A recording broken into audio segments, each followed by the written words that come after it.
कई बार हमारे जीवन में वैसा नहीं होता जैसा हम चाहते हैं।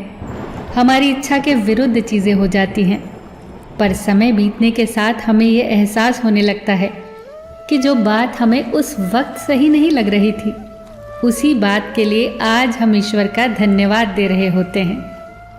तभी तो कहते हैं कि जो हुआ अच्छा ही हुआ, जो हो रहा है अच्छा ही हो रहा है, और जो होगा वो भी अच्छा ही होगा। एक बहुत ही प्यारी कहानी सुनाती हूँ। एक राजा का विशाल फलों का बागीचा था। उसमें तरह तरह के फल लगे हुए थे और उस बागीचे की देखभाल एक किसान और उसका परिवार किया करता था। किसान उस बागीचे से तैयार और मीठे फल रोज शाम को राजा के लिए ले जाता। एक दिन किसान ने बागीचे में आकर देखा कि नारियल, अमरूद, सेब, अंगूर, बेर सब पके हुए थे। किसान सोचने लगा कि कौन से फल आज राजा के लिए लेकर जाऊं। न जाने उसके मन में क्या आया। उसने अंगूर की टोकरी भरी और राजा के लिए लेकर महल की ओर चल दिया। वो रास्ते भर सोचता जा रहा था। केवल अंगूर लिए 2-4 सेब, नारियल, अमरूद ही डाल लेता। अलग अलग फल देखकर राजा कितना खुश हो जाता।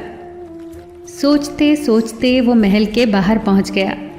उसने अंगूर से भरा टोकरा राजा के सामने रख दिया और थोड़ी दूर जाकर बैठ गया। राजा किन्हीं दूसरे ख्यालों में खोया हुआ था। शायद किसी बात से परेशान या नाराज था। अपने ही ख्यालों में गुम राजा टोकरी से एक अंगूर निकालकर खाता और एक खींचकर किसान के माथे पर निशाना लगाकर मारता। राजा द्वारा फेंका अंगूर जब किसान के माथे या शरीर पर लगता तो किसान कहता, ईश्वर बड़ा ही दयालु है।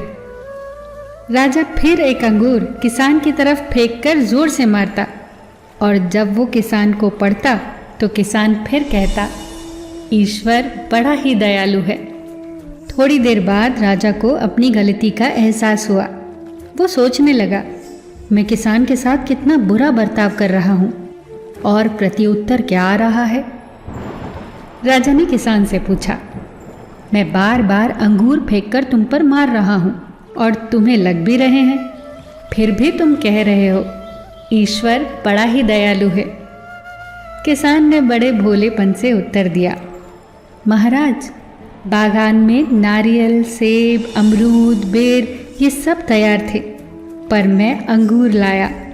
मैं वो सारे फल भी ला सकता था, पर ईश्वर की कृपा से ही मुझे ये भान हुआ कि मुझे अंगूर ही ले जाने चाहिए।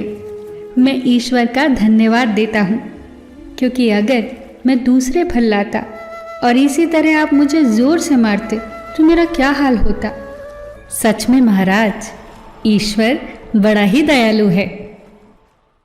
दोस्तों, यदि जीवन में किसी मोड़ पर सही या आपके हिसाब से घटित ना हो तो धैर्य रखना, क्योंकि समय अपने राज समय आने के साथ ही खोलता है और उस समय हमारे मुंह से यही निकलता है कि जो हुआ अच्छा ही हुआ।